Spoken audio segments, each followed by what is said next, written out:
Bonjour, Giornata Taiba. Heute möchte ich etwas über die maltesische Sprache erzählen, Malti. Malti ist eine etwas schwer zu erlernende Sprache, da es eine semitische Sprache ist. Das sind wir nicht so sehr gewohnt. Viele denken, es ist Arabisch, das stimmt nicht so ganz, Maghrebinisch, Semitisch.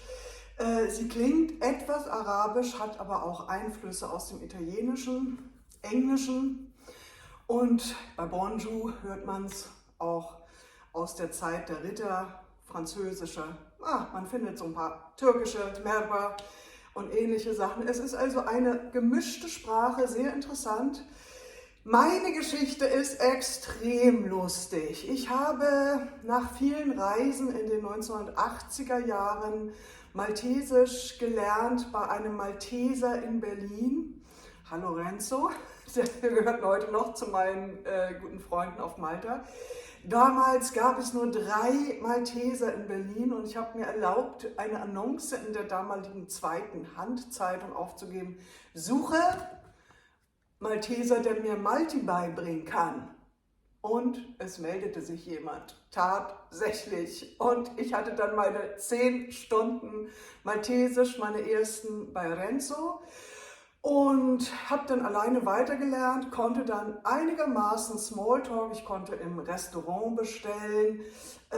Ich konnte so ein bisschen mich unterhalten und hat mir großen Spaß gemacht, als dann allerdings auf Malta immer weniger Kellner und immer weniger Zimmermädchen Malteser waren, sondern aus aller Welt, wurde mein Maltesisch wieder immer schlechter. Ihr wisst alle, wie das ist mit Sprachen, wenn man sie nicht spricht. Und ich ging viel, viel später zur Uni in Bremen. Dort bietet man Maltesisch Lernkurse an. Ich habe dann Anfängerkurs, Fortschrittkurs und Konversation belegt und habe dann weiter zu Hause gelernt. Ich bin nicht so ganz der Schultyp und konnte dann wieder ganz gut Maltesisch und konnte auch schon mich wirklich viel mehr unterhalten. Jetzt habe ich wieder lange nicht Maltesisch gesprochen und was soll ich sagen? Ich habe wieder das Gefühl, ich kann wieder von vorne anfangen, was natürlich nicht ganz so stimmt.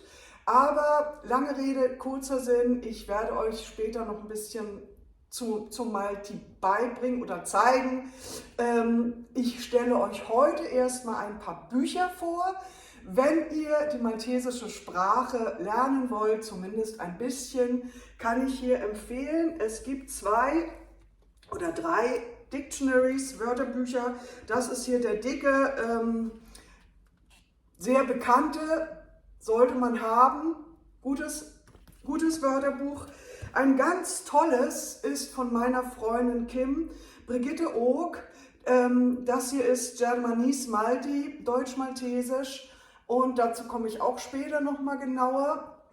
Und es gibt das gute alte Kelmet il Malti, auch ein schönes kleines Buch, das ich sehr viel benutzt habe. Ich habe damals noch mit diesem hier angefangen, das waren Tapes mit der maltesischen Sprache. Danach habe ich gelernt, heute nicht mehr zu empfehlen, aber diese 3 Bücher, die habe ich in Englisch, es gibt sie aber auch in Deutsch. Das sind die einzigen Bücher, soweit ich weiß, die es gibt zum Maltesisch lernen. Ich lerne auch immer wieder damit und Maltesisch macht Spaß. In diesem Sinne, Sacha, ciao, bis bald, Anke, mal danke.